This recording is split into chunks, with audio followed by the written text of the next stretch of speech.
Imagine a minor fender bender on a busy highway, then suddenly exploding into something unimaginable, with strangers targeted in broad daylight and no apparent connection between them. What could push someone to that point? This is Jared Llamado, a 32-year-old Foreign Service officer with the U.S. State Department.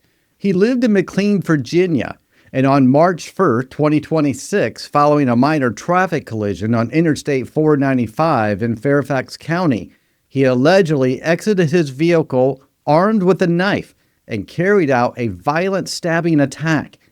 He fatally stabbed a 39-year-old Michelle Adams, seriously injured three other women, Dana Bonnell, age 36, Mary Flood, age 37, and Heather Miller, age 40. And he even stabbed his own dog to death during the rampage. A responding Virginia State Police trooper confronted him. When Llamado advanced with the knife, the trooper shot him in self-defense. Llamado was taken to a hospital with serious injuries and later died. The victims were complete strangers to him, and authorities have described the incident as stemming from road rage, with no indication of terrorism or prior acquaintance. As a licensed professional counselor since 2007, still seeing clients full-time, every day, Monday through Friday, I bring that real-world clinical perspective to these breakdowns on the clinical file. Everything I discuss here remains my speculations based on publicly reported behavioral patterns. It's never a formal diagnosis of anyone involved. I focus on the psychological threads and potential warning signs without sensationalism or judgment. Another case, another clinical file. Yeah!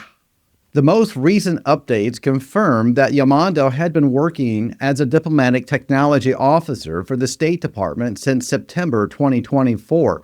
It's a role involving IT systems and software for diplomatic functions. His background included graduating from academic honors and a career path that took him to postings like Copenhagen, Denmark, suggesting a life of structure, achievement, and international exposure. And yet, on that Sunday afternoon, around 1:20 p.m., what began as a routine fender bender escalated into a chaos that shut down the Beltway for hours. One of the most striking elements here is the sudden explosive shift from everyday frustration to extreme violence against random people. Road rage incidents can reveal underlying issues with impulse control, where minor triggers overwhelms a person's ability to regulate emotional responses. In Llamado's case, the transition from a fender bender to a sustained stabbing spree targeting multiple strangers raises questions about what internal pressures might have been building beneath an outwardly successful professional life. The witness accounts describe him approaching vehicles, knife in hand, in a manner that appeared deliberate and unrelenting. This kind of behavior can point toward a momentary loss of ego control, where frustration bypasses normal inhibitions and erupts into aggression that doesn't discriminate. The fact that he allegedly turned his knife on his own dog adds another layer of disturbing impulsivity. Killing a companion animal in the midst of chaos suggests a complete breakdown in emotional boundaries, where even attachments that typically provide grounding become collateral in that moment.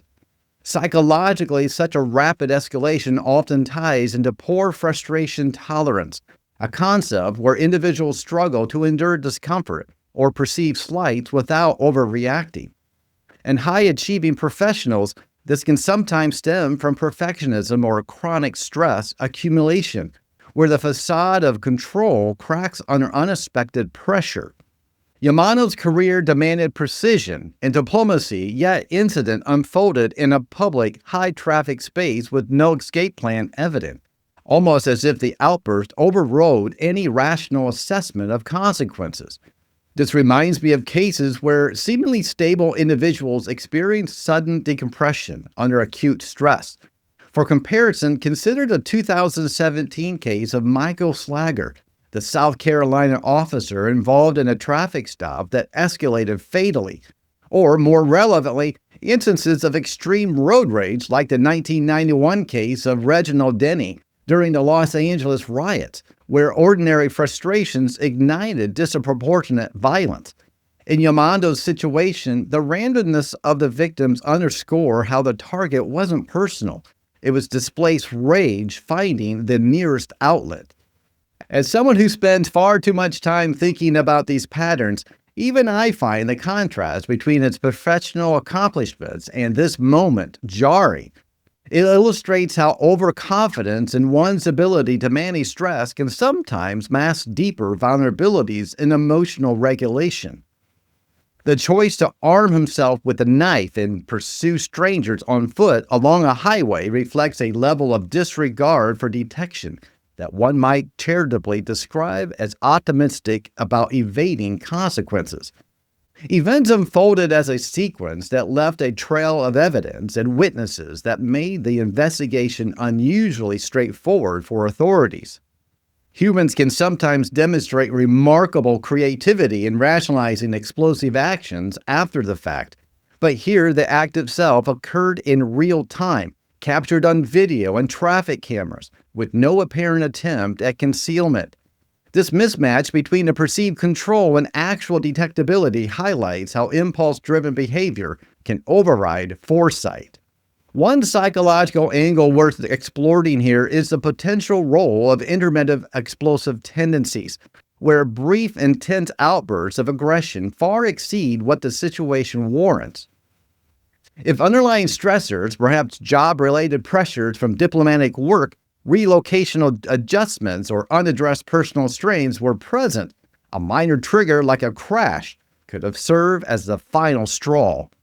The inclusion of his own dog in the violence suggests a momentary disassociation from empathy, where the capacity to recognize harm collapses entirely.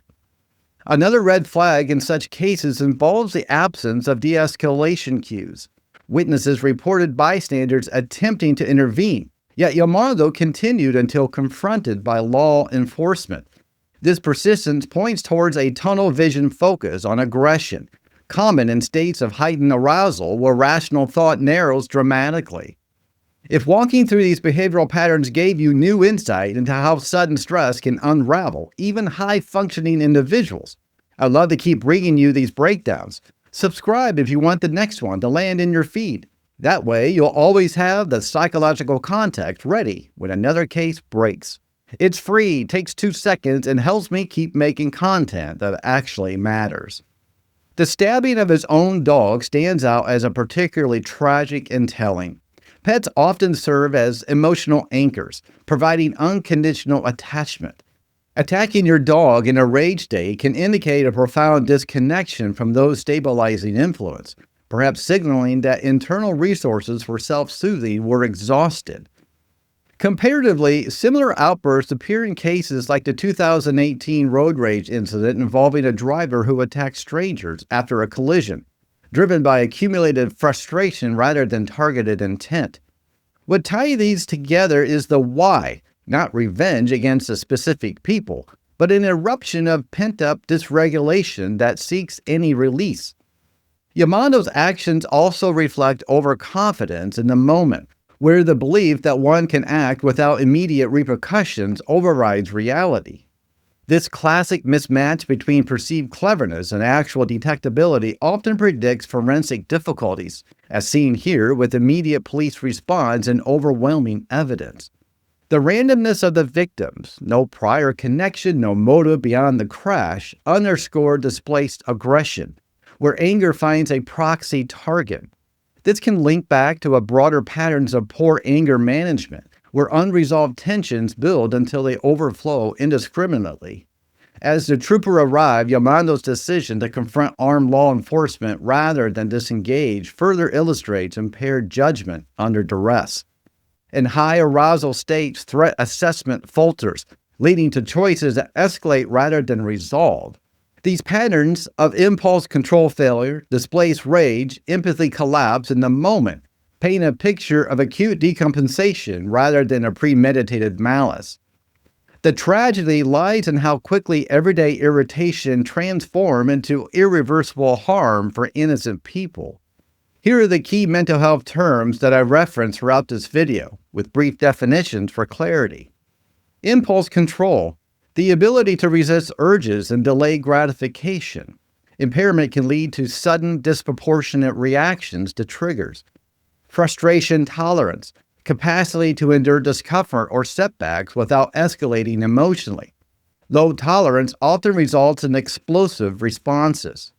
Displaced aggression, redirecting anger from its original source onto safer or more available targets, common when direct confrontation feels impossible. Decompensation, a breakdown in psychological defenses under stress, leading to loss of normal functioning and emotional regulation. Disassociation from empathy, temporarily detachment from recognizing others' pain, allowing harmful actions without immediate remorse. This is a classic case of road rage to the max in broad daylight in the middle of an interstate.